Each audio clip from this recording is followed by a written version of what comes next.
Are you an adventurer looking to take your hunt to the next level? Then you're in the right place. Welcome to East Meets West Hunt with your host, Bo Martonic. Hey everyone, welcome back to another episode of the East Meets West Hunt podcast presented by onX. So with the onX Hunt app, one thing that in this episode that I'm going to talk about with David Miller a little bit that I want to make sure that I highlight within the Hunt app is being able to pay attention to topographical lines, especially when it comes to hunting mountain bucks. If you're finding sign at a certain point on a ridge or, partway down the hill at a certain level, take note of what elevation that is. Filter over to the topography or the hybrid layer on onX, and I can probably bet that in the nearby ridges, draws, valleys all across, that you're going to find similar sign at that elevation. And that can be a lot of reasons, whether that's food sources, whether that's the way the cover is there. There's a lot of reasons for that, but just pay attention to it. Can really help out with your scouting. So if you want to check out the onX Hunt app, then you can head over to onxmaps.com. Use the coupon code EMW. That'll save yourself 20% off of that app. So Elk 101, Corey Jacobson and Elk 101 have come out with the University of Elk Hunting. And the University of Elk Hunting, I've talked about it here for a while, is basically a fully comprehensive elk hunting learning course.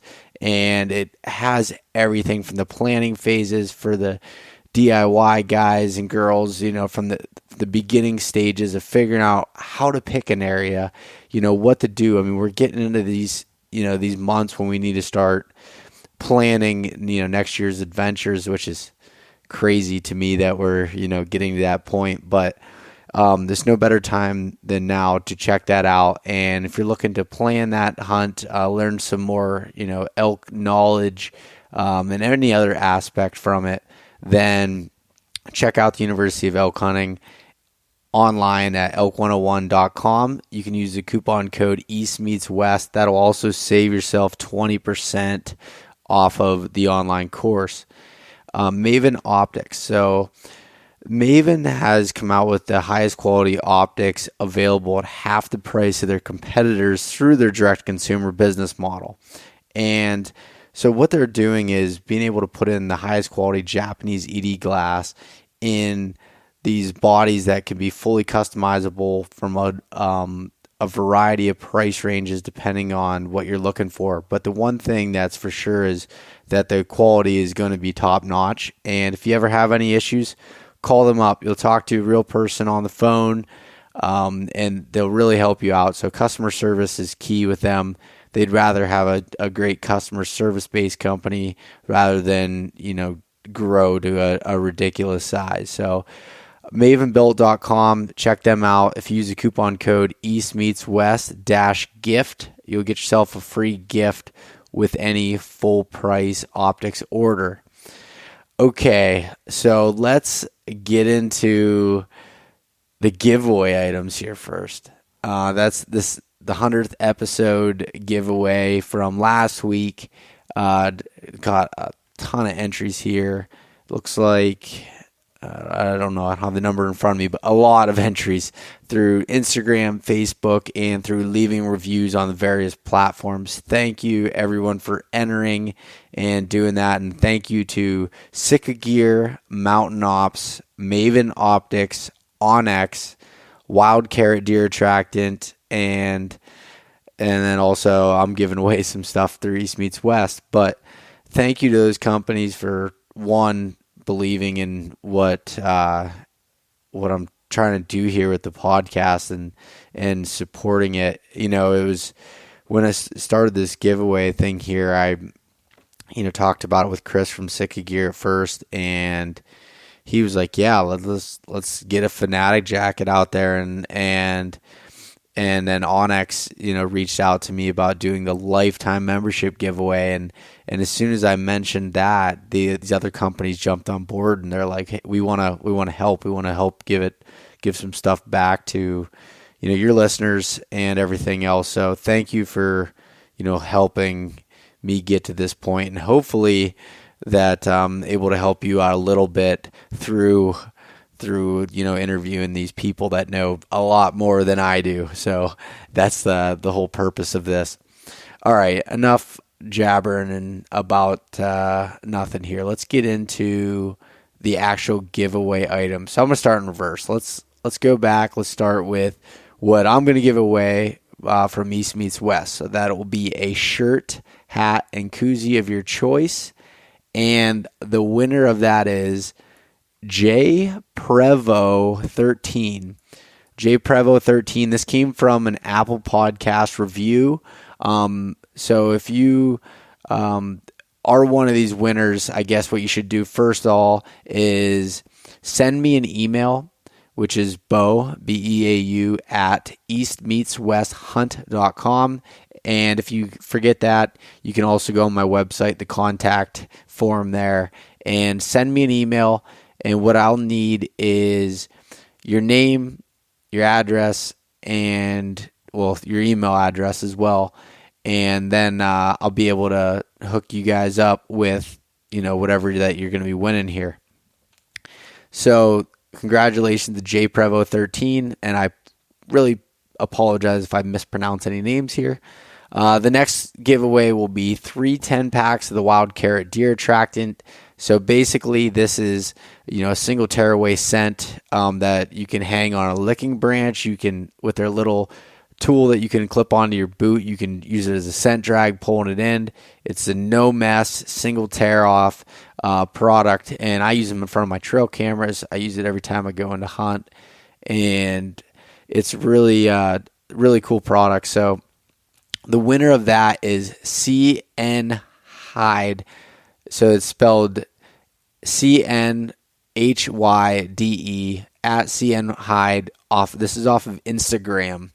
So you've won the Wild Carrot, the 3 10-packs of the single tear scents. So congratulations. Send me an email. And the next giveaway is going to be the onX Lifetime Elite Membership to the Hunt app. This is a huge one. This is big. Normally $99 a year. You're going to get that for life. So the winner of that comes from an Apple Podcast review again. Connor AH. Connor AH. Reach out to me. Send me an email. Give me your information there. Congratulations. That's awesome. You'll always have the Hunt app on your phone, on your computer. You'll have that for the lifetime. So congratulations. Next is the Maven $200 gift card. And this will be an electronic gift card. So I'll send you a code, and you'll be able to have that to use at any time at mavenbuilt.com. And the winner of that is at TPOW415. So TPOW 415. That comes off of Instagram. Congratulations, and you'll be able to pick up a new set of Maven optics or put it towards any of their products that they have online. The next winner for the Mountain Ops $200 gift card is Jake Filer. Jake, congratulations on winning this. $200 gift card from Mountain Ops coming your way. Shoot me an email, and we'll get you hooked up with Mountain Ops. And lastly, the one that kind of started off the whole thing here, based off of the Quiet Place film that Sick Gear did last year up at Jim Hole Jr.'s place in Alberta that I was lucky enough to be a part of. We're giving away a Sick Gear Fanatic jacket. And the winner of that is Logan Bruner. Congratulations, Logan. Shoot me an email, and we'll get you hooked up with the new Sika Fanatic jacket heading your way. So, again, thank you, everybody, for entering and everything here. I'm glad I was able to give something back, thankfully to these companies that were able to give some of these items here. So, shoot me an email, give me your information, and we'll get a hold of you. You have a week to claim your prize. If I don't hear from you by next Tuesday, I'm going to draw another name. So got to listen to this podcast. I'm not announcing the names anywhere else.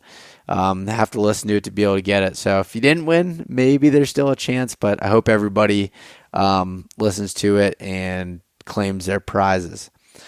So I was going to talk on this episode about just kind of recapping the end of my whitetail season here. And when I say the end of my whitetail season, the end of our early archery season in Pennsylvania, that is closed on Saturday, and I did not fill my buck tag yet. I have rifle season coming up and then also late archery after Christmas. But I will go into detail on that on another episode. I might actually just make a short solo one where I dive into some things because I have a lot of takeaways from this year and a lot of notes I wrote down, some learning lessons, some things I think went well, and a bunch of other things. So I'm going to do that on a separate episode. We have a good one here from David Miller, and David is a friend of mine I met a few years ago at the ATA show. He's just a regular guy like you and me. He started a company called Appalachian Range, and we'll hear more about that in the episode. But David is a great guy and is very knowledgeable when it comes to hunting these mountain bucks in southern West Virginia, which can apply all the way through the Appalachian Range, up through Pennsylvania, New York, Virginia, down to Tennessee, all these places. This knowledge is good. So listen up here with my buddy David Miller.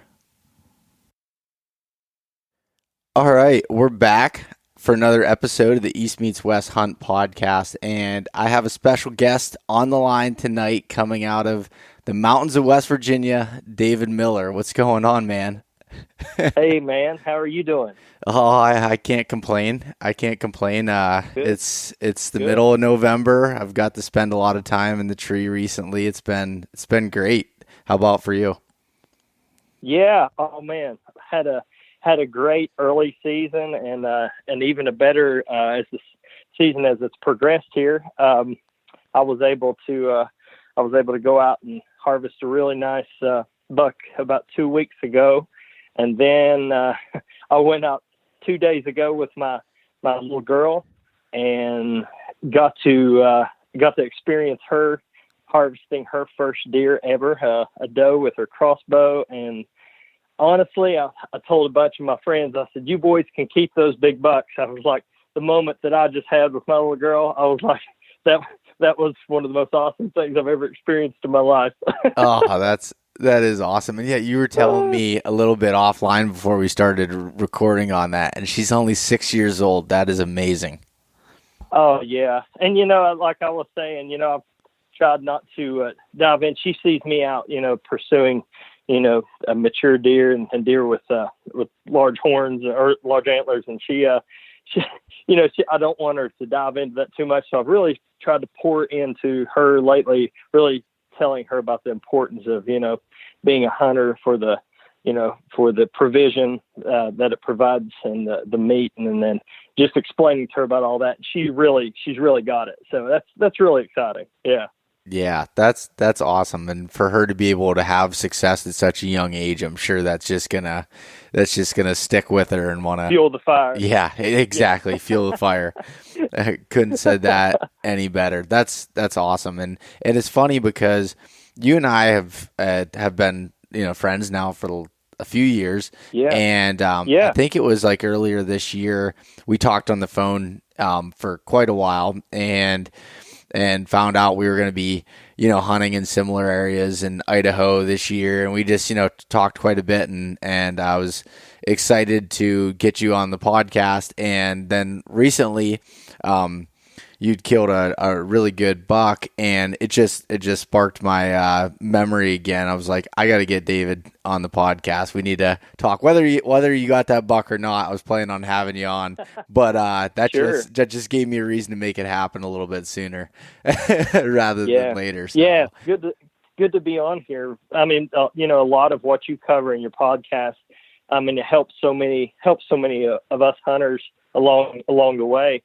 like you were saying, we went out west this year and we listened to a lot of your podcasts, especially the ones with you and Corey about elk hunting on the way out there, and picked up some tips and applied some of those in the field. And man, that's what it's all about, us, learning and just incorporating each other in each other's journey. Yeah.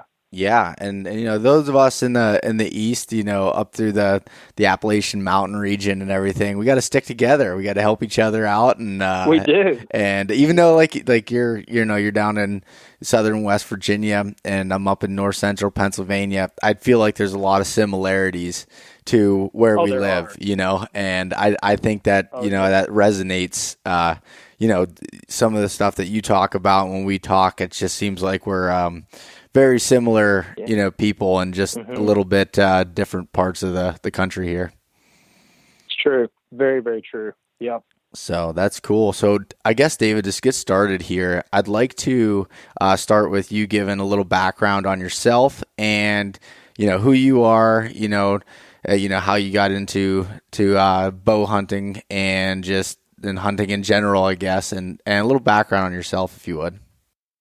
Bo, I started bow hunting when I was around 9 years old. My dad, he would take me out some, and then and my stepdad, and they shared to me like their tactics and the way that they pursued deer. And then as I got older, I started to kind of learn how, started to incorporate my own process, and started to incorporate and learn my own tactics. And now I've got to the point where, I'm able to share those with other people. And it's kind of came full circle with, there's a young fella up the road here, my neighbor, Cole Mitchell. I'm able to take him out and kind of pass that tradition down. So sort of been a process of heritage, like me learning from other people and now being able to pass it on. It's real, and to Cole and my little girl, it's pretty awesome to be able to do that. The past couple of years, I've been working some with Bowtech, being able to do a couple instructional things with them called Whitetail 101. And that went really good.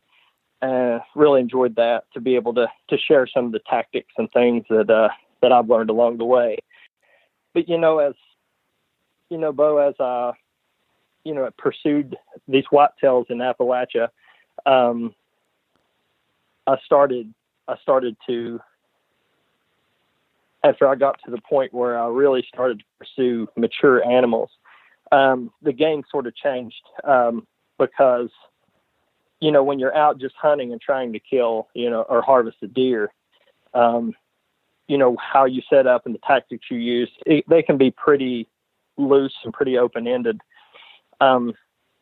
But I got to the point, and that's sort of where I am now, is instead of pursuing, a certain size deer or a certain size rack, should I say,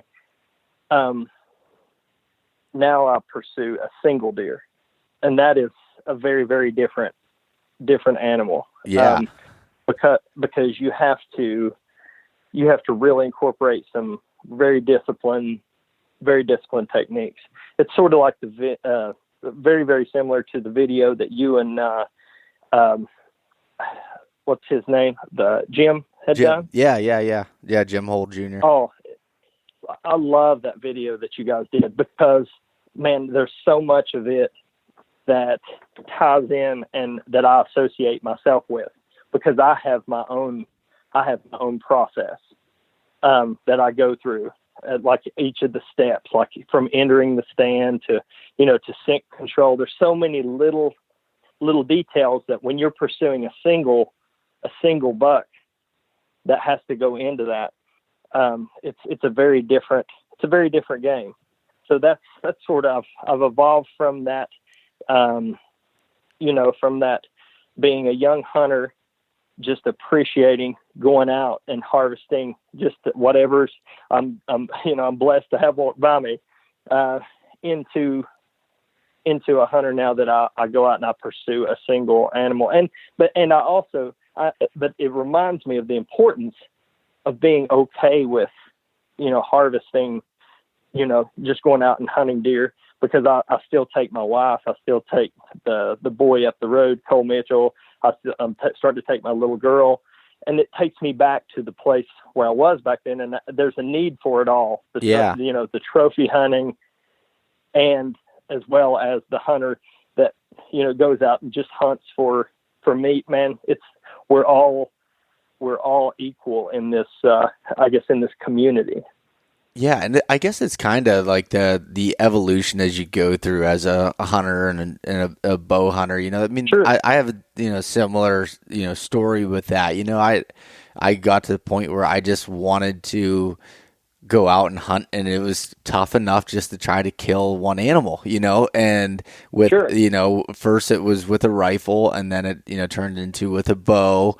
And then as I, started seeing my father and my family, starting to chase some of these bigger, older deer, then I started, learning that and keep going. And then every year I kind of, adjust my goals. And that's a huge, obviously a giant part of hunting whitetails and hunting in general is, being able to get the meat and, provide for your family. But, another part of it is that adventure of it, and the part where you want to challenge yourself, and that it's like a personal journey. You're exactly right. And so I completely agree with you on that. And I think a lot of us go through that, and it's a fun journey. Sometimes it can definitely, I'm sure with you, chasing after, single deer, it can be frustrating at times, but it's so much sweeter when it comes together. So true. I'll be out, in a season. I'll have, I run 30 to 40 cameras at one time, and I'll start out, spreading those cameras out, looking for, certain deer. But then whenever I find that one, or find a couple, that are kind of on my target list, I'll move those some cameras from different areas into those areas to try to start to pattern those deer. And that, man, it is very challenging, but at the same time, it's very rewarding. Yeah, no, it definitely is. Like you said, it's rewarding when it comes together, and it's also can be, humbling when they get one up on you at the same point. So true. Yeah. And it seems like they're, especially the times, and it seems like that's the way it is more times than not, when they are a step ahead of you. Yep. And you're like, oh my gosh, what's he doing? Or I remember this one old buck I chased at the end of a season one year, and he would literally, if I was not hunting in my stand, he would be there, like morning and evening. If I hunted in the evening, he would be there in the morning. If I hunted in the morning, he would be there in the evening.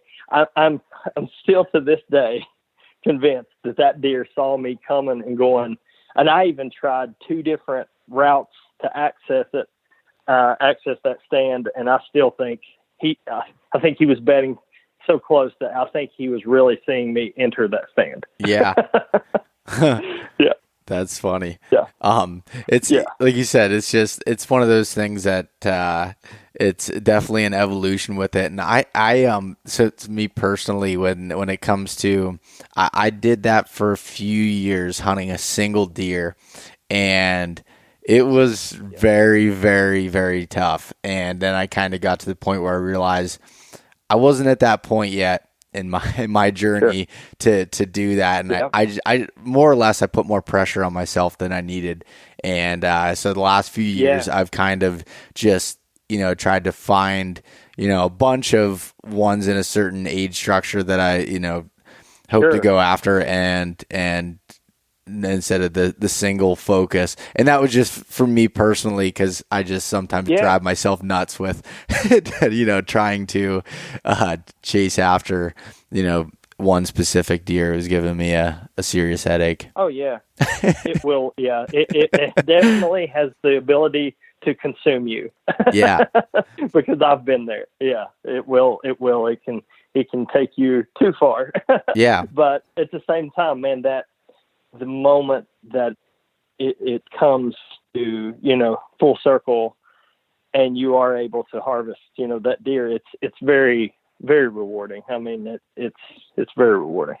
So, David, one of the things that I've noticed with you, this is from an outside, perspective looking at it, is you enjoy the educational part of it and sharing, some of your experiences and I guess learnings over the years. And, I think you and some of the other guys that, you're always, hunting together with, and Cole and Steve Flores and some of those guys, I think you guys do a really good job of, sharing the, some of the things you've learned and just your experiences and stuff. And you're doing that through a company. And I believe that you started at the Appalachian Range. Is that correct? Yeah, I sure did. Started that about 4 years ago. And, around that time, it seemed there was an explosion of outdoor groups.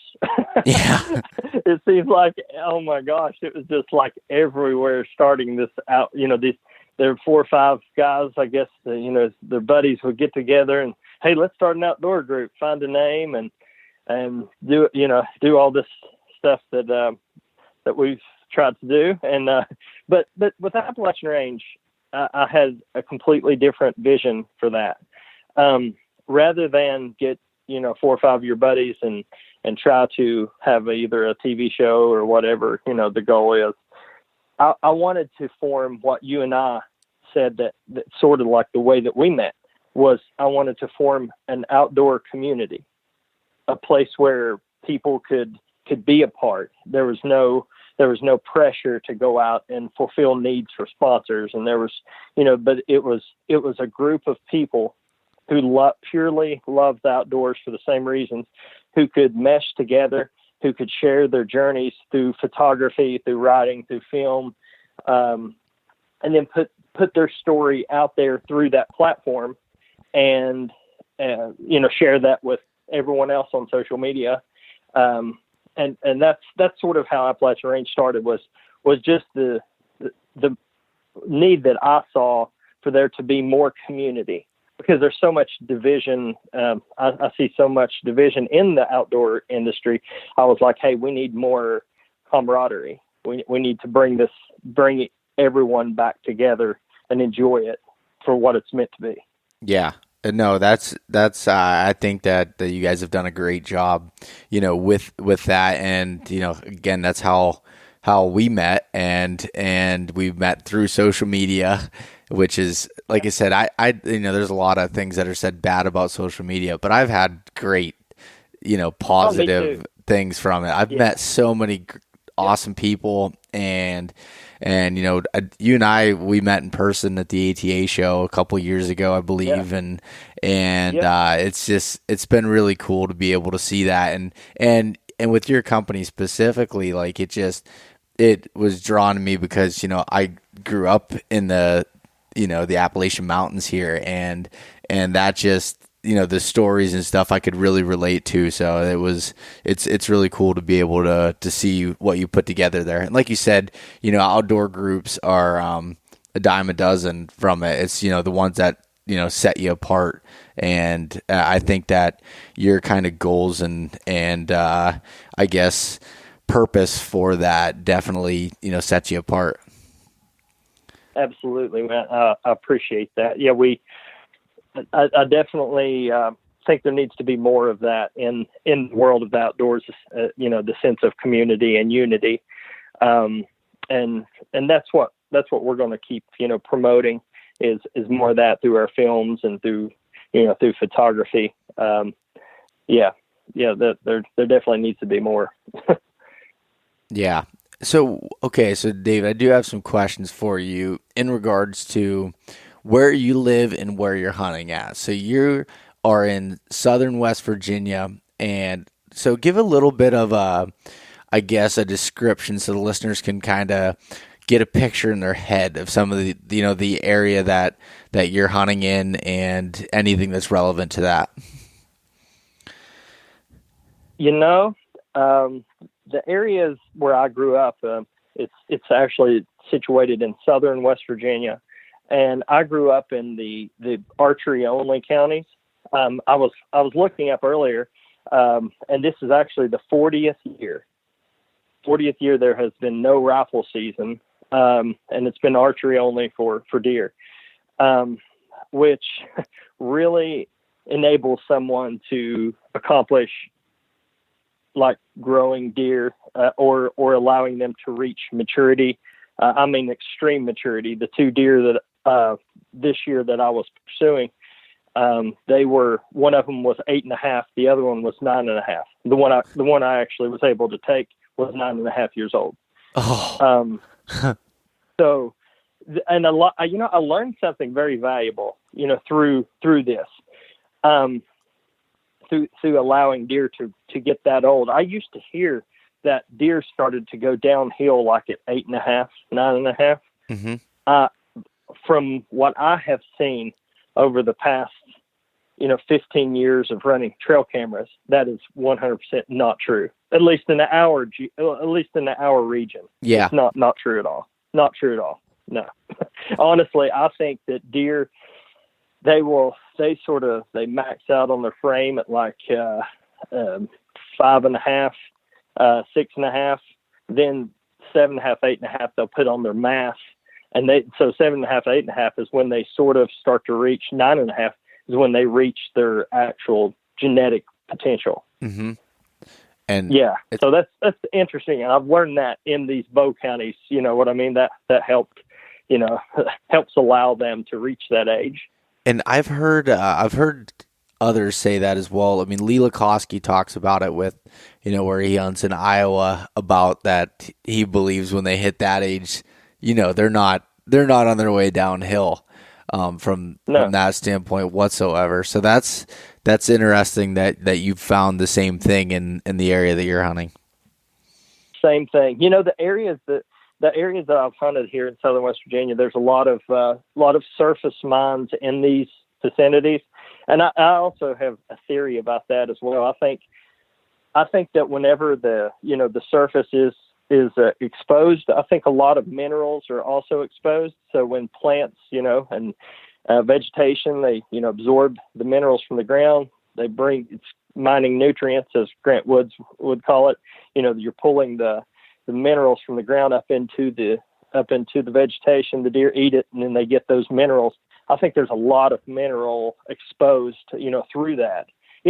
Some of it does have to do with genetics, but I think a lot of these deer, allowing the combination of some of the nutrition and the combination of them, especially the age structure, I think is the key.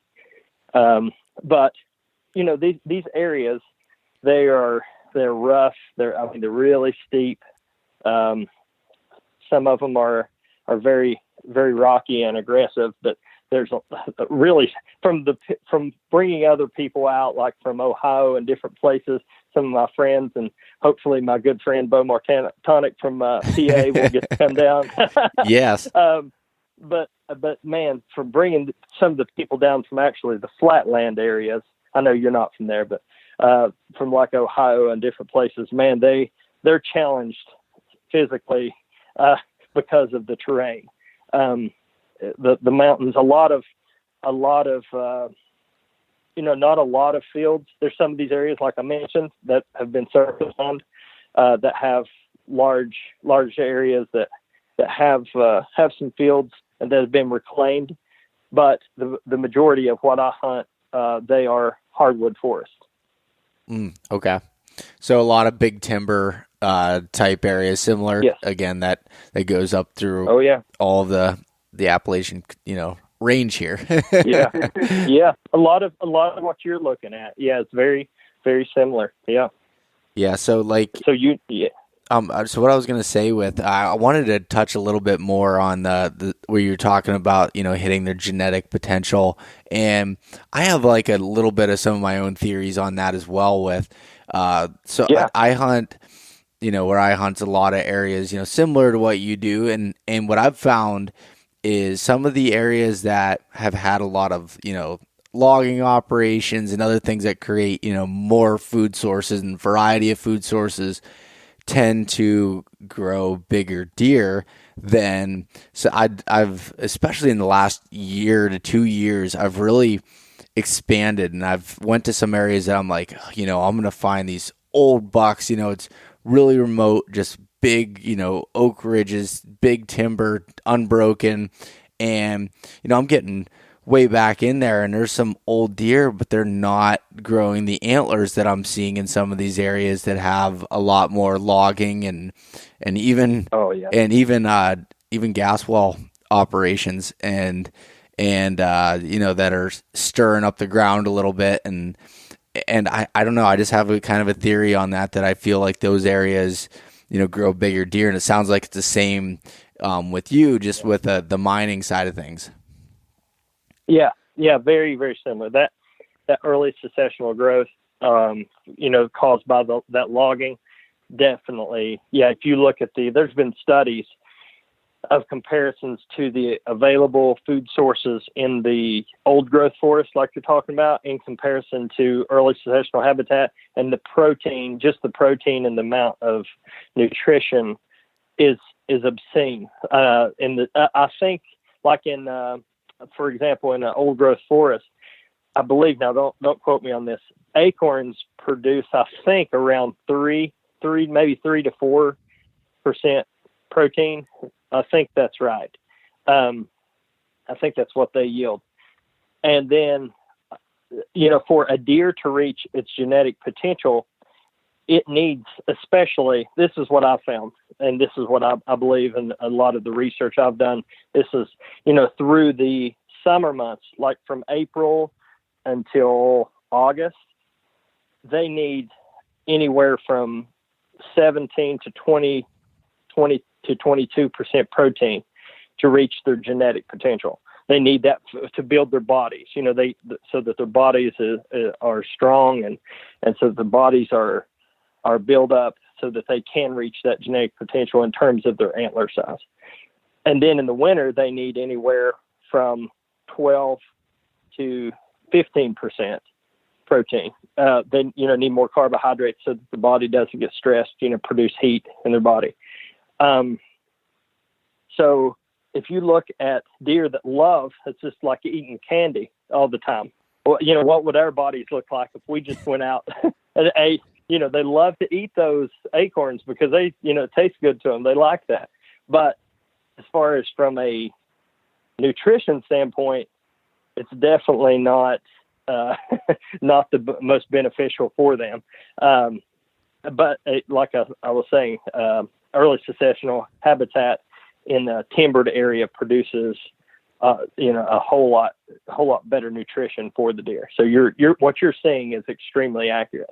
Yeah, it's been so funny because like like you, I mean, like most deer hunters, everyone loves big antlers. I mean, that's sure. You're lying if you say you don't. Whether you put that as a goal or not is up to you. But I mean, it's And so I've really tried to, like, this year I was like, I want to find some of the biggest deer, oldest deer that I can, with a combination of antlers and age.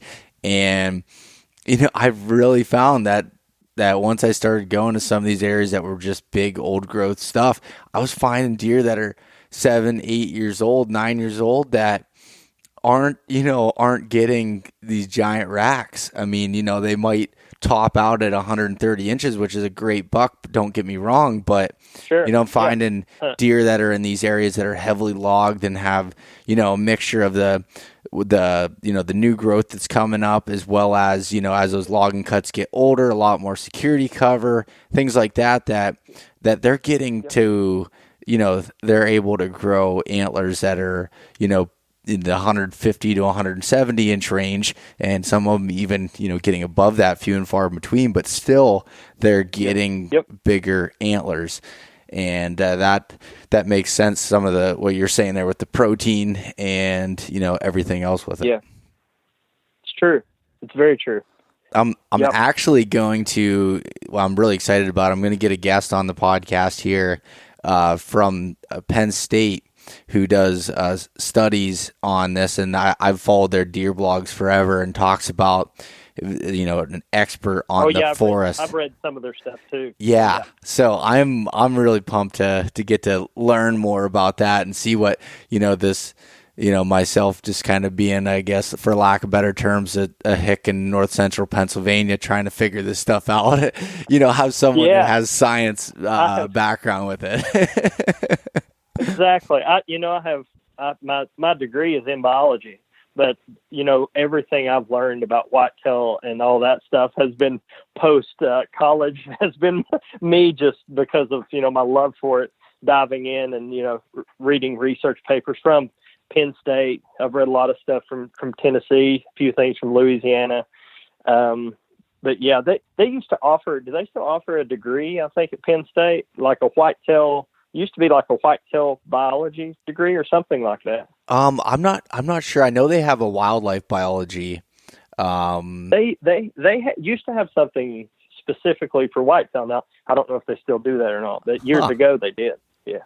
Interesting. Yeah, pretty interesting. Yeah. Yeah. Very cool. Yeah. So I guess all right. So you kind of talked a little bit, about, West Virginia. You're in the, the Bow counties down there. And I have a good buddy of mine, Johnny Stewart, who told me about hunting down there, and he hunted down there 15, 20 years ago. And, he was just talking. He's like, when you're at the bottom and you look up, it's just straight up. He's like, when we hunted these Bow counties, and he's like, he found he went down there shed hunting one year, and he goes, found some just absolute giants that he goes, when, back at that time in Pennsylvania before antler restrictions and everything else, there just wasn't any age to the deer. And he's like, we were used to hunting the mountains of Pennsylvania, and, the oldest deer you're finding are these 2-year-olds, and we went down to West Virginia, we're finding these, giant bucks. And so, that's always been something that I've heard of those areas, quite a bit now that I've got to know you and some others that live in that region. It's definitely sparked my interest, and you and I are talking about, I want to come down and see it. Yeah, no, the deer are definitely here. But the terrain does make it challenging, and they use the terrain as a form of cover, like these steep mountain faces. Man, those deer, they're no dummies. They know that people aren't going to be traveling a lot of those.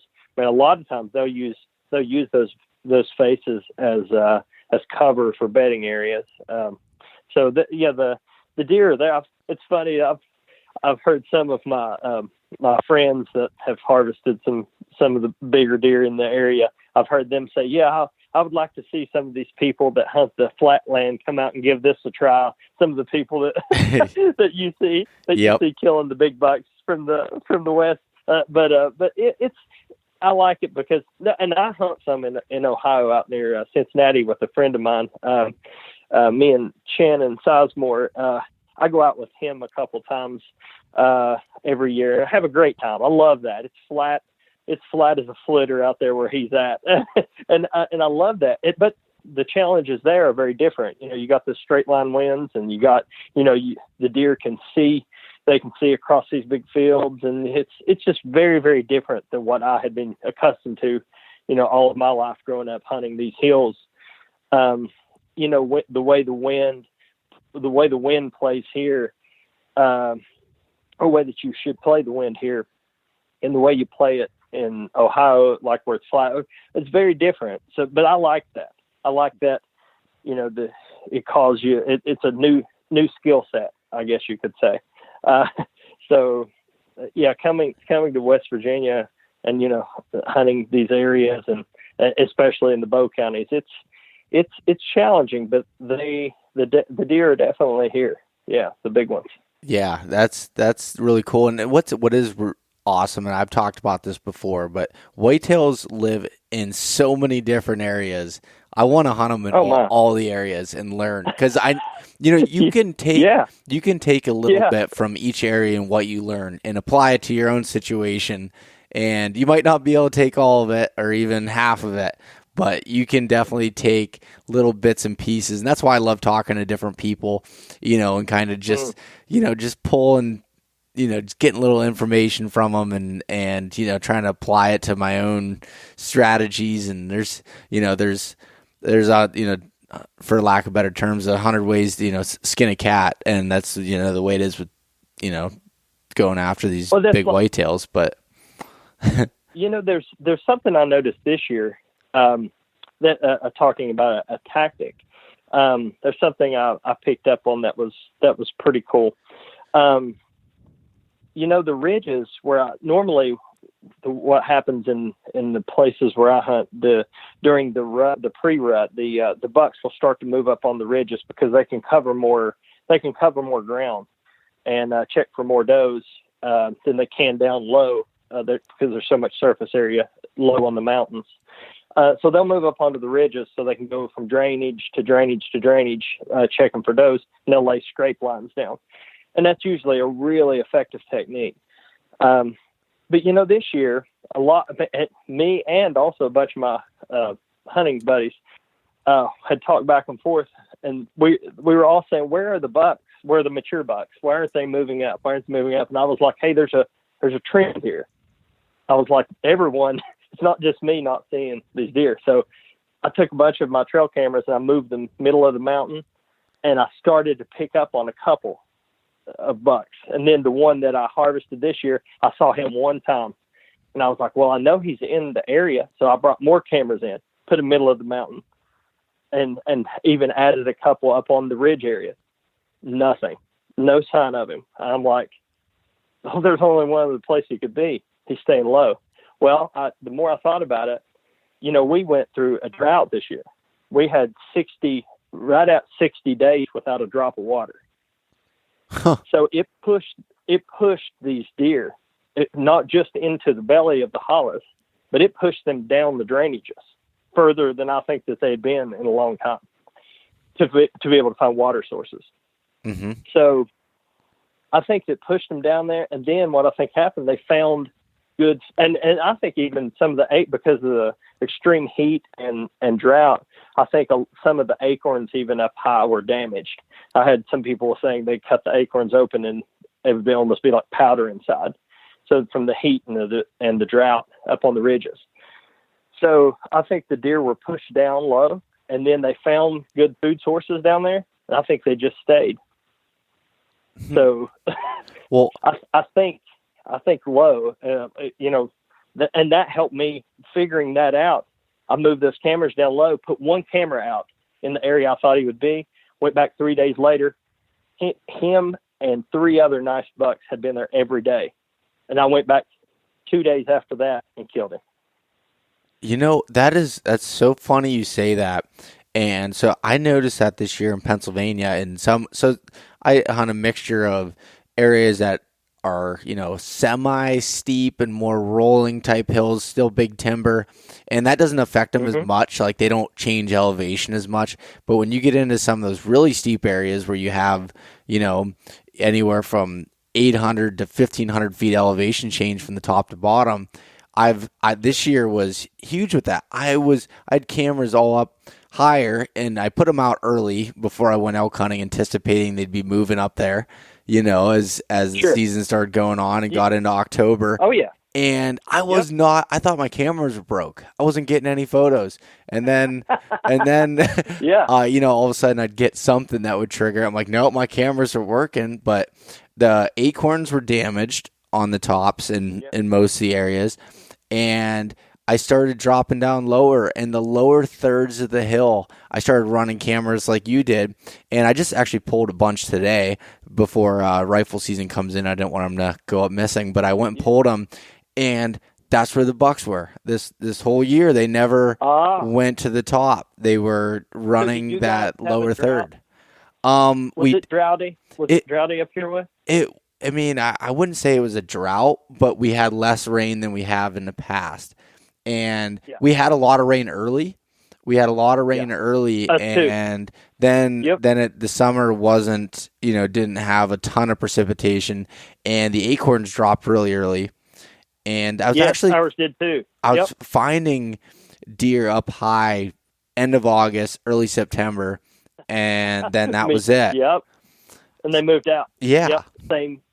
Same story in our area. Yeah. Oh, man, but that was frustrating trying to figure that out. Now That was looking very back on frustrating. it, it's like, okay, they just moved. Well,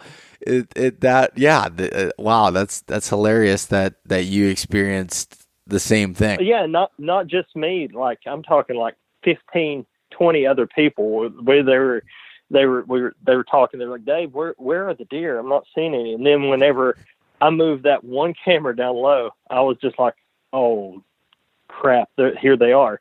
So I called all my buddies back. I'm like, listen, you need to go put cameras out down low. And it's funny, this one friend of mine, he says, okay, I'm going to do that in 2 hours when I get off work. And I said, awesome. See, let me know what you see. He calls me back right after dark, and I thought he had shot a big one. He was so fired up. He says, Dave, I moved low on the mountain. He said, I went exactly like you said, went to the belly of the hollow, came up out and found a logging road, maybe 200 yards up on the hill. He said, and it was absolutely crushed with sign. He said scrapes, rubs everywhere. And so it was pretty funny, and everybody else is seeing a lot of that too. Yeah, that's so funny. I mean, like, just even like I said today, I was out and you could really see the sign. We have still a little bit of snow here, and I could see the scrapes and everything. And there was like a certain elevation point where there wasn't much sign any higher than that. And it was, I was like, hey, man, I really wish I would have figured this out earlier. But that's really interesting. And I guess that's where it comes down to just adapting to the situation and staying on it, which can be tough. Yeah. And if it's okay, I want to share something with you, like the kind of how my hunt transpired this year, because the reason I want to share this is because I think this will help. I would love it if when people come across stuff like this, I love it when they share it, because I always dig into it and let it sink in and apply it to my to my journey to hunt these big deer. So this year I go up and so I was checking high on the mountain. There was nothing. Middle of the mountain, a little bit of activity. I go low in the mountain. I find this deer. Okay. Well, I went back, and 2 days after I had put the camera out, left it out 3 days low, came back and checked it, saw that buck. Check this out, Bo. So I go in that morning at probably about 5 o'clock, and I had a stand hung there, and I had brought with me another stand just in case, because this was my plan. I was accessing from an old abandoned railroad grade, probably been there since the 20s. And it was in the main belly of the hollow. So I was walking that in for access. And there were all these finger drains going up, these little drains going up into these hollows. So I was on a point of one of those drains. That's where I had this camera. Because I'd seen a couple, I'd done a little scouting down low before I put that camera out, found some scrapes. I checked that, found him, and then went back 2 days later to hunt. But I went in there at 5 o'clock, checked that camera, and he had been through that 2:30 a.m. And I thought, oh no, he's already passed through here, so he's ahead of me. So instead of staying there and hoping for the best, I came back down to the railroad grade. I looked at what direction that deer was going. I came back down. I got my stand, put it on my backpack, and I went down 4 drains, like 4 of the little finger drains. Yeah. And I popped up on that same level where he was traveling, where he had that scrape line going around. It was probably a half of a mile in a straight line, but it was further than that, if you were going in and out of the little hollows. You know what I'm saying? Yep. So I pop up this drain on the same level where he's at, and I go up on the hill, and I get things set up, and I'll take my stand, but I got up there, and the strap wasn't the only really tree it would have worked for me, because that area had been timbered, and the only tree that really worked, the strap wouldn't fit around because it was this big, huge poplar. So I thought, man, my wind is good. I checked it, and I knew the thermals would be taking my scent up whenever they kicked in, when the sun started to come up. So I went old school on him, and I raked out a big area around, because I was 40 feet up on the hill, literally almost vertical, because the hill was so steep above that logging road where he had a scrape line. So I went up, scraped me out a place behind this big tree, removed all the leaves, put my bow holder in the side where I could just pick my bow up and shoot.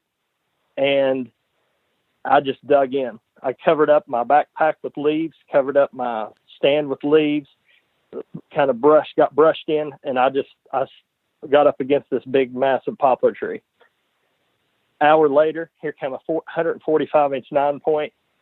Checked the scrape. One of the scrapes went right by me, 15 yards over the hill. But like I said, I was about 40, somewhere around 40 feet, somewhere in that ballpark, directly above him. You know what I'm saying? Yep. Well, he, because I don't know what the slope on this hill was, but it was, I could barely walk up it, above that logging road. Well, the really nice 9-point goes by. He passes through, doesn't detect me or anything. And about an hour later, here comes the big one that I was able to get. Check the scrape. And I wasn't sure if it was him at first, because there was some brush. And when his head went underneath the limb and came back up, I was like, oh my gosh, that's that big buck. And he came around, shoot probably 18 yards. And I shot him, and he ran a couple hundred yards, and I was able to recover him. Steve Flores went out with me, helped me track him up. And but I just thought that it was such a different hunt than I had been used to. We're talking about adapting. Yeah. Whenever you need to.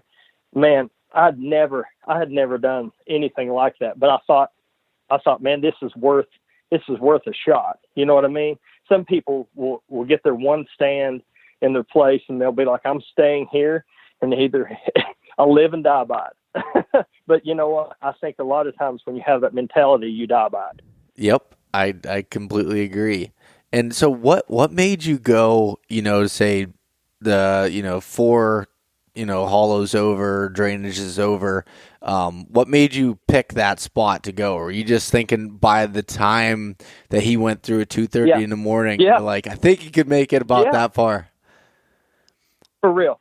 That's exactly. I was awesome. Just like, hey, I was kind of doing the math in my head, and I'm like, man, if this deer was here at 2:30, he's going in that direction. He's checking his scrapes.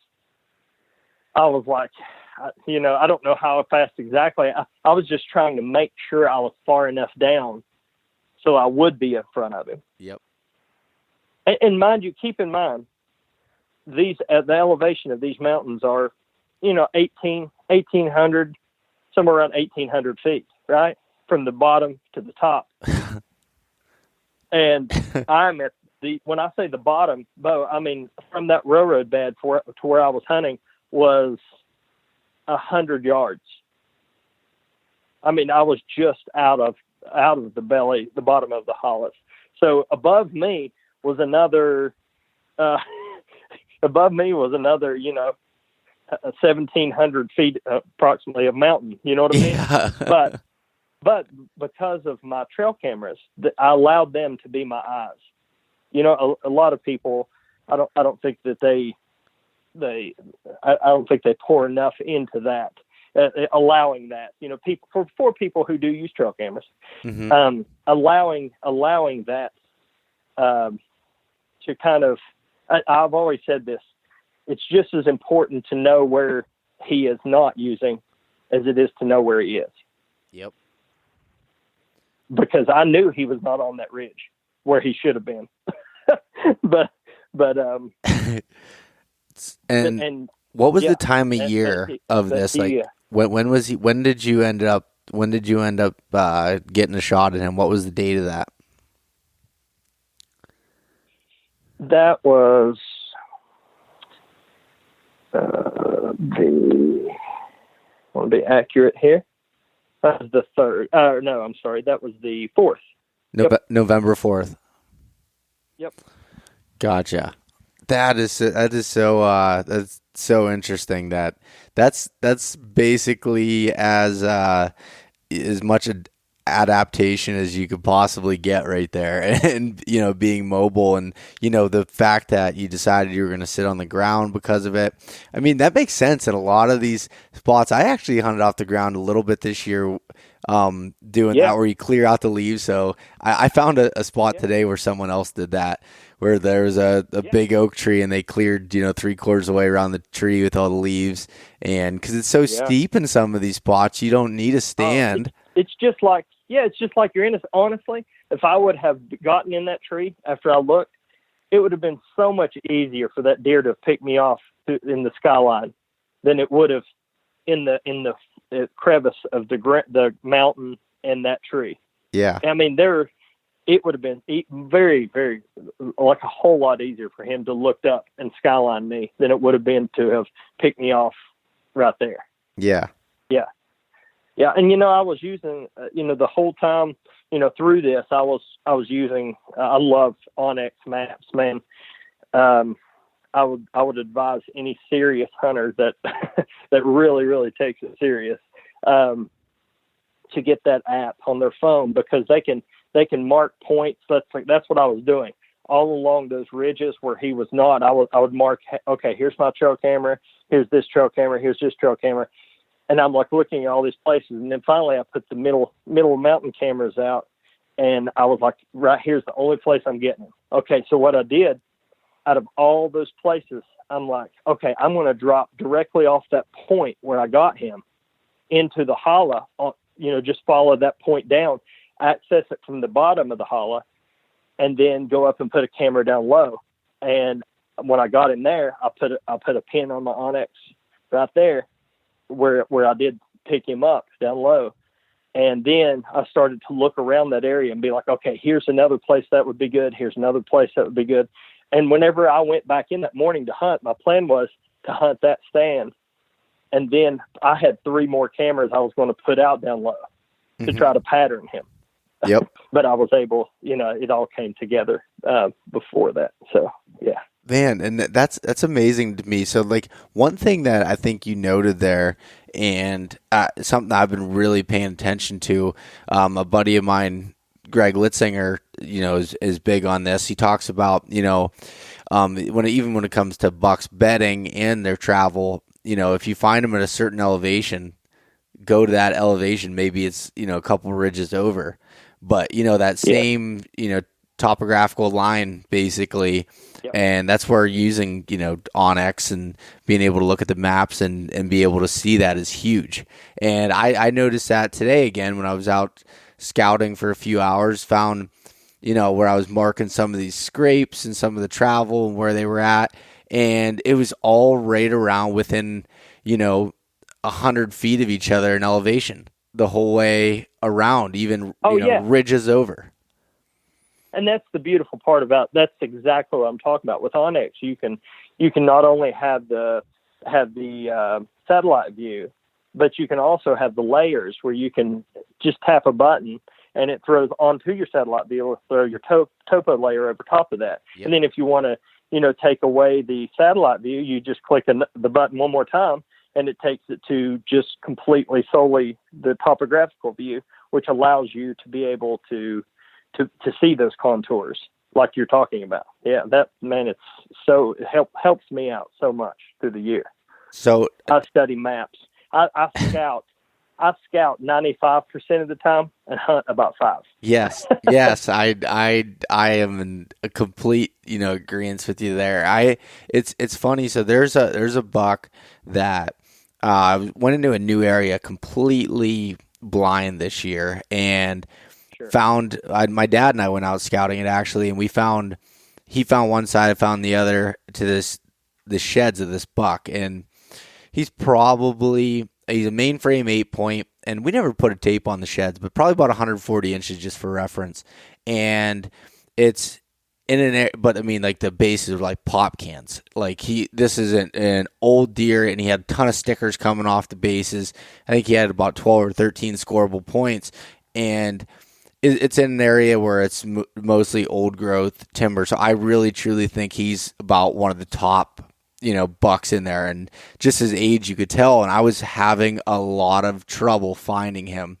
And where I ended up picking up on camera, which I just found him today, really. So this area is a pretty long drive from where I live at. So I just hadn't been back there. And I figured, I said, basically this year was going to be a lot of learning. So I'm going to let cameras do some work. I might hunt it when I can. And I found him again in the lower third of the mountain. And actually he was really close to where he shed his antlers. And I never got any daylight photos on this scrape, but they were from October 27th through November, I'd say 8th or 9th. He was there probably 6-7 times, like less than about an hour after dark. So, and the direction he's coming from is where I had an inclination that he might have been bedding. And so now, the pieces of the puzzle are starting to come together a little bit. And I'm not sure if I'm going to, go in and try to hunt him in rifle season just because of the pressure. They don't go by the patterns very much, or if I hope that he makes it through another year and kind of go off of that. But it was so interesting to kind of put those pieces of the puzzle together. And I wish I would have had more cameras in there to really tell more of the story, but it gives you a pretty good idea of it, and that's what's so fun about trying to figure them out in the mountains. It's so different. And one of the big things one of the most important things I think for hunters to consider is their access. How they're accessing those areas. Like whenever I was going along the railroad grade, I could have very easily came in off of that point where I said I'd picked him up on, but I knew that if I did that, I would blow everything in the country out. But if I come along that railroad grade, I could be really quiet down there, and I would disturb less. So using Onyx, using Google Earth, whatever mapping program you're using, scout those out really well and really meticulously choose, where you're going, how and where you're going to access. Mm-hmm. Yep. And that is key. So are you finding, some of these bucks, are you finding that they're bedding out on those points for the most part, depending on, what elevation that is, but mostly out on the points?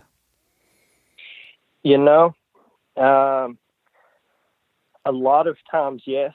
Yeah, most of the time. But, I watched a video years ago about these guys. I think they were in Virginia, and they were talking about like thermal tunnels, like wind tunnels. Yep. And that is when, like, you have a ridge or a point, and the prevailing wind is coming, and it's taking the wind across those points. And then the thermals are coming up. Well, just think of it like this. Say you have a ridge, and the prevailing wind's going over top of that ridge, right? Mm-hmm. Well, in the mornings when the thermals are coming up, the thermals will come up and hit that prevailing wind and cause that prevailing wind to circle down. And the bucks, they said, will actually bed with their backs to that prevailing wind. And that will allow them, like as the thermals causes the prevailing wind to swirl down and back around, the bucks can look down over the hill and see everything in front of them, and then they can actually smell what is behind them. Yep. I've heard that, but I think there's some truth to that, because they use those rugged points, and they use those ridge lines for wind and for vantage point. From their view, they'll bed with the mountain to their back, and then they'll be looking where they can see all out in front of them. Yeah, and I've found very similar, like that. I truly believe that what you're saying there is, and there's always curveballs thrown into that. And sometimes I'm like, why are they bedded here? But a lot of times that is, in a perfect scenario, I believe that's it. And I had a camera this year that I put out in April when I was scouting. I carry cameras with me because I'm like, I don't know when I'm going to come back to some of these spots. And I definitely, one of my learning lessons this year was I spread myself too thin with a ton of different areas instead of, really learning one or two. But anyways, there was a spot that was out on this point, and I found some beds that I thought might have been buck beds. There were some rubs that led into it out on this point. So I just set a camera up there on a scrape that was probably only 60 yards from where the beds were. And I was like, I'm just going to leave it there all year, put some lithium batteries in it, let it go. And I went back in November 3rd and checked that camera. And I had some really big deer using that area, and they were definitely using it for bedding. I mean, there was no food there, nothing, on a scrape that I didn't freshen up. It was, in April. I just had it sitting there, and all summer long, I had bucks bedded out on the point, and then there was kind of a lull in them using that area. They might have been down lower or whatever.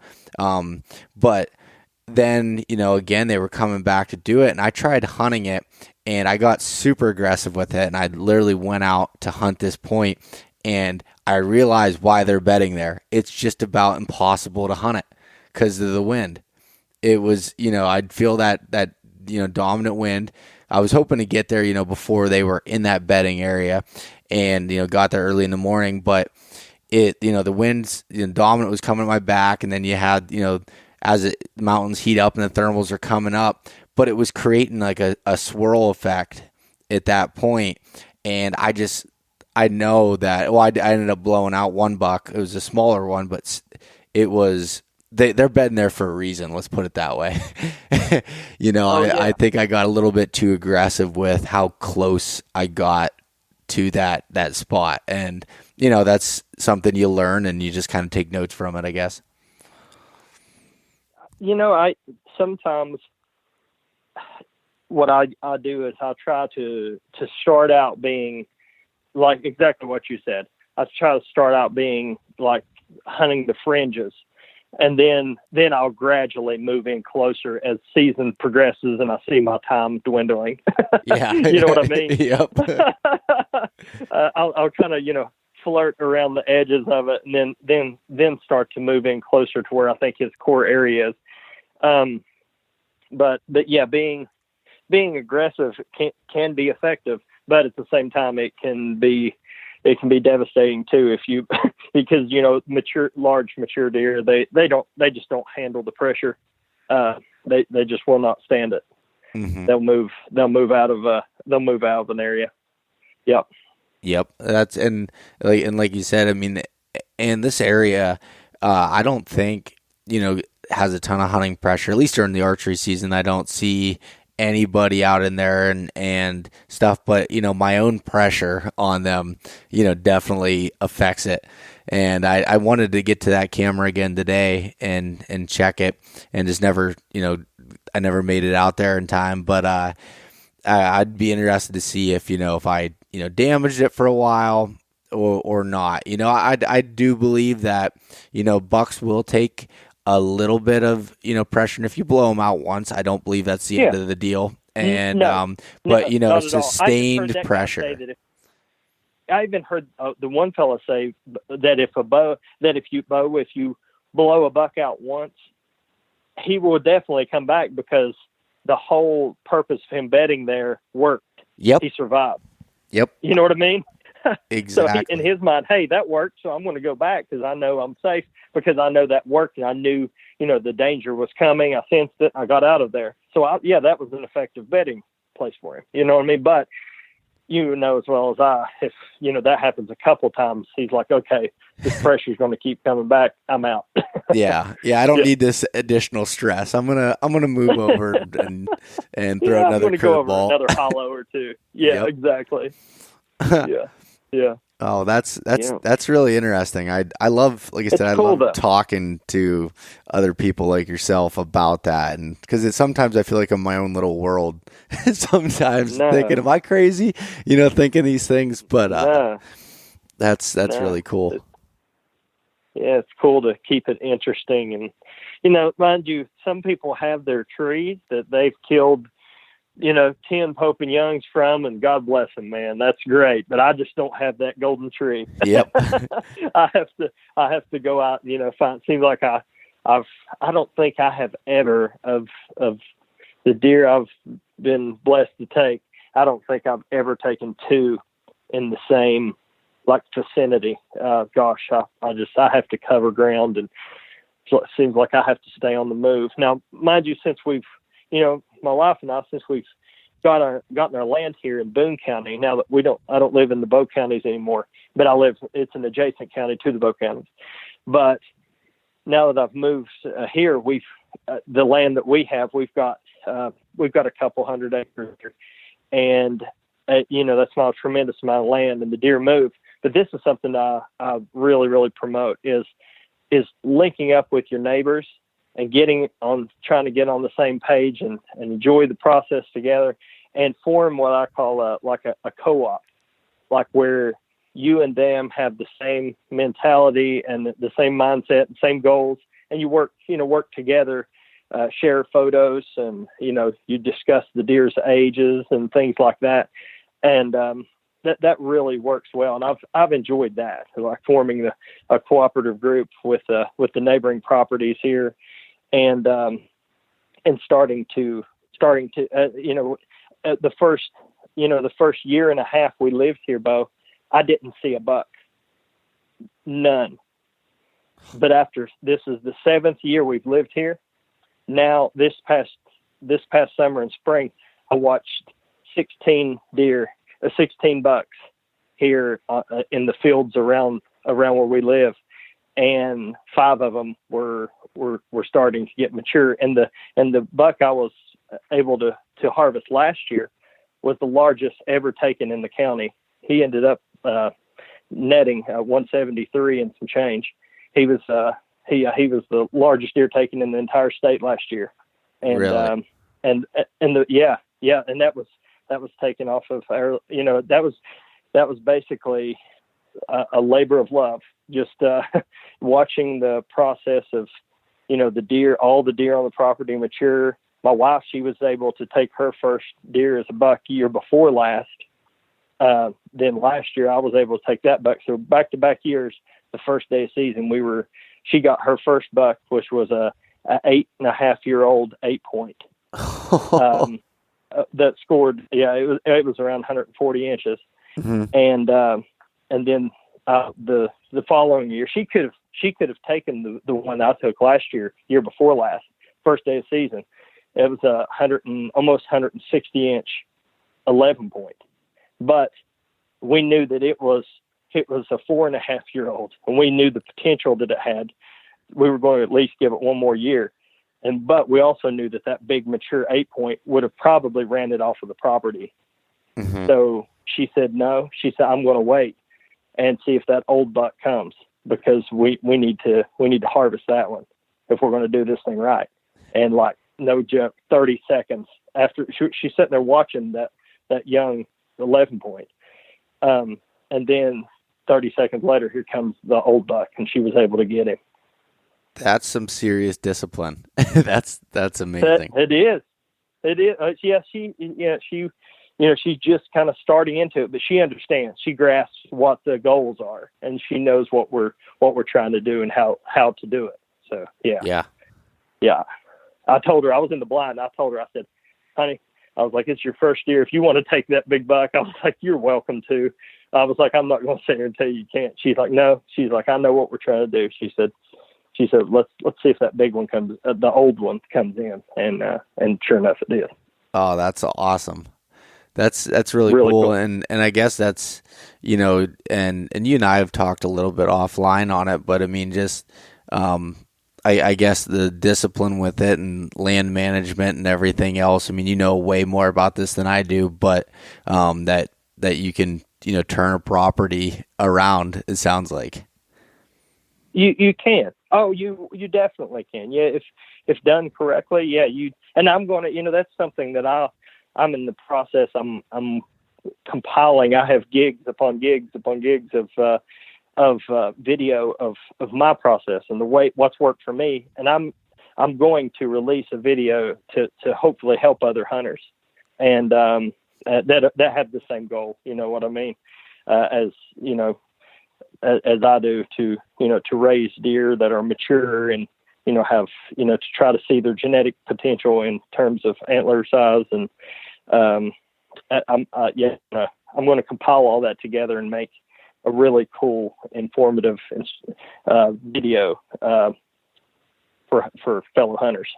Oh, that's awesome. I'll be interested to see what you come up with that. It's something that is somewhat foreign to me, but that's a goal of mine, a dream of mine, is to own property and be able to manage that. I love chasing them in the places I do now, but I also think that's a whole nother avenue to it that would be so much fun to go through that. Yeah, and a lot of people think I have like 3 or 4 leases that I'm on in the bow counties. A lot of people think I've taken all of my deer. He just hunts those leases. Well, there's nothing could be further from the truth. Yeah. In 11 years of leasing property, I've harvested 2 bucks off of leases. Leasing has its pros and cons. I mean, you load up property with a bunch of hunters, man, you talking about some pressure. The majority of the deer I've taken have been on public lands and land company properties that have I've been blessed to know some guys who've given me some permission to hunt some of the land company properties. And man, that's the majority of the deer, the mature deer I've taken have come from those properties. Yeah, and what's really interesting about that, in Pennsylvania we have some of that too, and I belong to a couple adjacent leases like that have a lot of people that hunt it, and I've never taken a deer off of them, and I think it's super funny because you think of, it's private property and that's going to be easier. It's a gimme every year. Yeah. And to be honest, there's more pressure from ATVs because they're allowed on it, and, people riding up and down the roads, and just, there's so much more to it that I ended up hunting mostly the public ground, or I just use the property to hit a piece of public that I don't have to walk as far in, because I can access it from a different spot, because I do the same thing. It's so funny. And another, I guess, thing is, you're talking about some lands that are owned by say big companies or whatever they might be, and like we have a lot of foresting companies and logging companies and gas well companies that own property that allow public hunting. All you do is call and ask if you're unsure, which we have, me growing up in the area, I have public knowledge what you can and can't, but those places can be awesome to be able to hunt. And I did that in Ohio before. Found a company, and I just literally went up to their front office and was like, "Can I get permission to hunt?" You're like, "Oh yeah, no problem." They wrote me up a written slip, and it still got pressure. It wasn't like it was my own, honey hole, but it was there's a lot of opportunity for that. But I did want to state that, because I've heard that before, Bo has access to this many acres of private land to be able to hunt. It's funny because I rarely hunt it. I got it when I first got it. I used to have a side-by-side that I like to ride on it and camp and use it for recreational purposes more than hunting, because it's not any better than the public ground. Bo, this buck that I harvested this year, no joke, this leaf, I've been on for 11 years. And this is the first year I've ever carried a bow or a weapon on the property. Really? 11 years. A lot of people ask me that when I tell them this, they're like, "That's crazy. Why do you continue to lease that property?" And it goes back to something I was talking about earlier. The hunting part is awesome, but I don't think we should ever get caught up so much that we forget the camaraderie part. the reason that I continue this lease is I'm on that lease with some of my best friends. One of them I've known since the 4th grade. And, because of the busyness of life and everything, we don't all communicate throughout the year and talk as much, but this property is sort of like, I think of it as kind of common ground. Like every year when season's about to come around, I can count on the phone calls to start to increase. And I can count on hearing from my friends and us sharing the journey, talking about trail camera pictures. And it is that land literally brings us back together each year. Yep. That's exactly right. And like I said, that's really cool. That's the main reason I continue.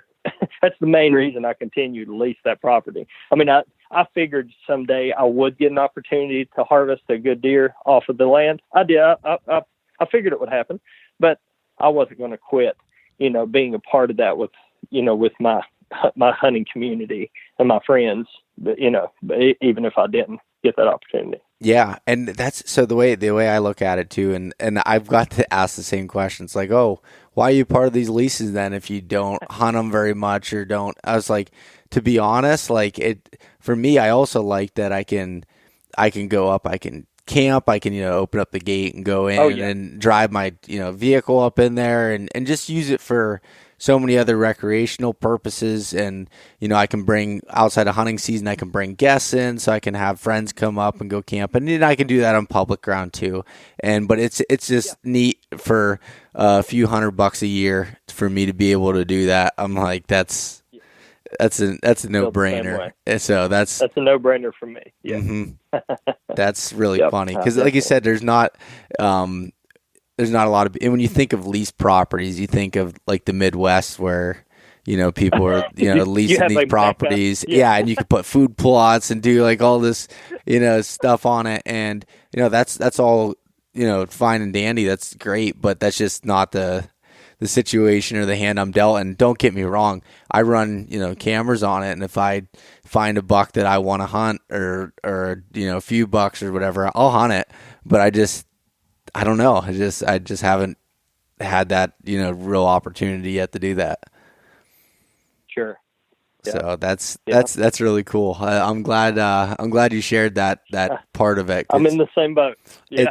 I think I just think that's a misconception for people, and kind of an excuse that some people use to not, if that is their goal and they're wanting to really get after it, then that hopefully that offers them some hope that they don't have to have this mecca property. They don't have to, I think this is what I would encourage people with, rather than trying to find the perfect property. Try to use all of the resources and try to have as many options as you possibly can. Options is how you consistently harvest mature deer. Yep. Having options. Yep. Yeah, that's so true. There's I've talked about this before, but I think one of the largest divisions in the hunting industry is the whole public-private thing. And I'm a big proponent of promoting public lands for the reasons that they're there and everything. Mm-hmm. But by no means am I a person that says, oh, you hunt private land. Like, oh, that's cheating. No, I do it so much harder. That's not what I'm here for. I mean, I'm an opportunistic hunter. If I have a possibility to hunt a prime piece of private land, I'm going to hunt it. And if I don't, then I'll hunt the public. I don't care. Like that's, I'm the same way. That's just one little thing that, sometimes bothers me when I see that, there's no macho-ness to it. It's just hunt whatever you can, whatever you have access to, and be happy with it. You can do good on public. You can do good on private. You can do bad at both. Yeah. It's one of those things. I'll tell you this.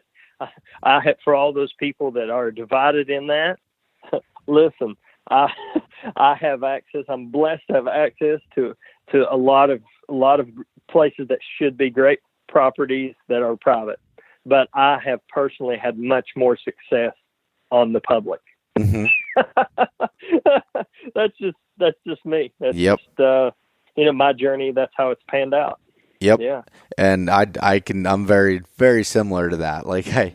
and I'll even run into lease members and stuff, and they'll be like, "Oh, you get that buck last year on here?" No. Like, what do you mean you're not hunting here?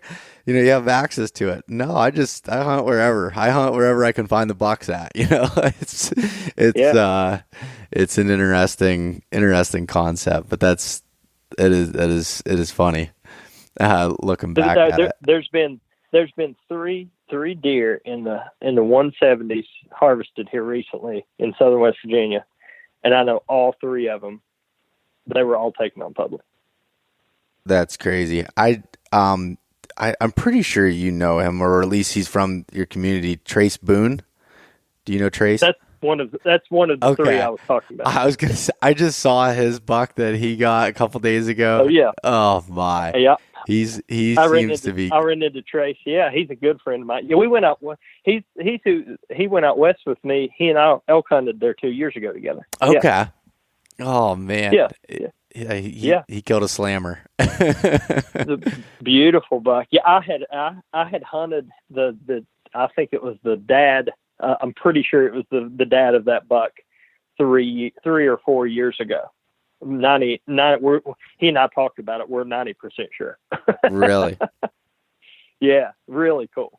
Really cool, man. I was so excited whenever he sent me those pictures. I was like, oh my gosh, he got him. I'm gonna have to get him on at some point to talk to him too. He seems like a great guy, and he's Super also dude. consistently successful at hunting some of these tough deer. And his journey is very different than mine. I mean, the way that he hunts, and he is really good. He's really good at spotting and stalking kind of hunter. Now I don't know. I was going to ask him. I'm not sure if he got this buck from a stand or spotting and stalking, but yeah, he's really good at spotting and stalking. Some of his tactics are really interesting, and how he goes about that. Yeah. Huh. That's cool. I'm definitely gonna have to reach out to him and get him on the podcast to talk about it. I love just hearing everyone's different strategies and tactics there. Oh, me too. Yeah, absolutely. Yeah, he's a good one. But so one thing I did want to cover that I'm gonna have to say we're gonna postpone talking about the topic just for the I guess the time standpoint, sure. As I do want to cover your Western hunt. So this will just give us another reason to have to talk again, if that's that's a good that's a good thing. Yeah. I'll look forward to it. We had a great time, and I'd love to do another, just to share some of the things that we experienced out there, because I think a lot of people share a lot of the things that we went through this year. Some of both the challenges and some of the victories. So that would be spectacular for us to do that in the future. Yeah. Cool. We'll definitely do that. We'll get together again this winter and do another podcast of that, and hopefully we get to do that in person. But either that'd be great. Either way. Yeah. If you can make it down to southern West Virginia here, first, second week in December, man, I think there'd be a good chance for you to harvest a good old mountain buck down in this part of the country. Oh man, I would love that more than anything. If we can get the schedules to line up, I need to look at that pretty seriously, because that's been one of my goals, to get down there, even if it's for a couple days. I would absolutely love it. I did burn up all my vacation, so it would be a weekend thing. So work probably wouldn't be too happy with me doing anything different. A weekend thing would be very doable. Yeah. Cool. Yeah. All right. Well, so David, where can people find some more of the stuff that you're doing? Personally, with your business, whatever you want to do, whatever you want to plug. Where can people find more? For my Instagram, personally, you could look at Dave is Outdoors, or you can go to Appalachian Range .com for our website, and you can just search Appalachian Range Outdoors on Facebook or Instagram, and we should pop up. But yeah, you can find any of our information there. And our stories, like I did last year, I did a video story of the process of an Appalachian bow hunter, and that can be found on our YouTube channel, Appalachian Range Outdoors. And yeah, that's about it for right now. Cool. Well, I would recommend everyone check out that video. I loved it when you released that. Did you release that last year, or was that early this year? Uh-huh. Yeah. Okay. I think it was. Gosh, I forgot what date. Honestly, yeah, it was late. It was late in the season last year. I always try to whatever story for the following or from the previous bow season. I always try to release it during winter when all of us hunters we're kind of waiting to start shed hunting, and yeah. we're kind of cooped up a little bit, cabin fever, just to get the gears spinning for the following season. Yeah. Okay. I thought it was sometime around then, but I would highly recommend everyone check that out and check out everywhere else that you're putting out content, because I think a lot of the listeners here would really enjoy that. So. Yeah. And something I'm starting to do, and I'm really excited about. I've started to go to some. I've started to go to some events and do some speaking. Starting to do some things. They call them critter dinners or sportsman banquets at some churches and things like that. Man, anytime anybody would like to have me out for that, I would love to be a part of. I love those events. I just love what they promote, and it goes back to that camaraderie and that unity between sportsmen. And I love going out to those and speaking at those. So if anybody would want to do that, they can reach out to me through social media, and I'd love to come out and be a part of those. Awesome. Well, David, I'd like to really once again thank you for coming on the podcast here and talking with me, and you and I will be talking again, soon, and hopefully hunting together soon. I really look forward to it. Thanks for having me on, man. Had a great time with you. All right. Well, you have a good night. Okay, brother. See ya. Thanks so much for listening to this episode of East Meets West Hunt with your host, Bo Martonic. For more great content and to stay up to date, visit eastmeetswesthunt.com, Facebook at East Meets West Outdoors, and Instagram at East Meets West Hunt. If you enjoyed today's episode, please review and subscribe, and we'll catch you next time.